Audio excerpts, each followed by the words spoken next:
Сәлеметсіңдер ме балалар? Бүгін 97-ші сабақта біз сын есім тақырыбын жалғастырамыз. Балалар, каналға жазылуды ұмытпаймыз. 53-ші тапсырмада мәтінді түсініп оқы дейді. Әбу Насыр бүкіл шығыс әлеміне Арасту деген атпен даңқы жайылған оқымысты Аристотельдің шығармаларын көп оқыған. Мағынасын көкейіне тоқыған, оны ұстазы санаған.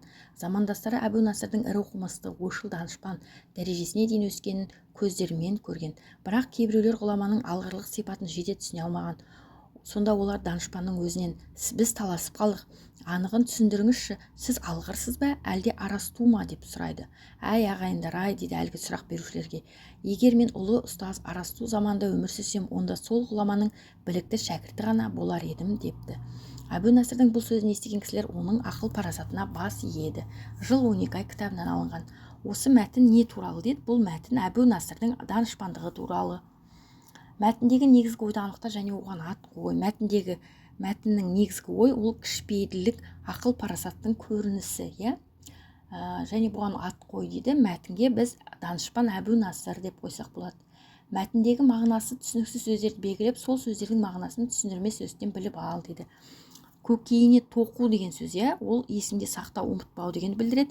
Ғұлама дегеніміз ақысқан, ақыл ой иесі, ғалым, оқымысты деген мағынада. Енді осы жердегі сын есімдерді тап дейді. Бұл жердегі сын есімдер қандай деген сұраққа жауап береді. Ірі, қандай алғыр, қандай ұлы және білікті деген сөздер.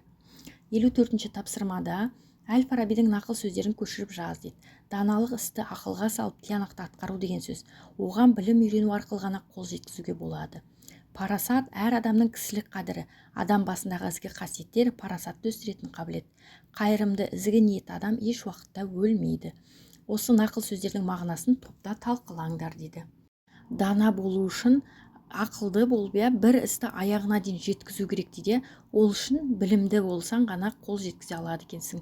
Ал парасаттылық ол әр адамның кісілік қадірі, парасатты болса адам өседі деген мағынада беріліп тұр. Ал енді қайырымды, ізгі ниетті адам ешқашан өлмейді дегеніміз, ол қайырымды, ізгі ниетті адамның жақсылықтары басқа адамдардың жүрегінде қалады.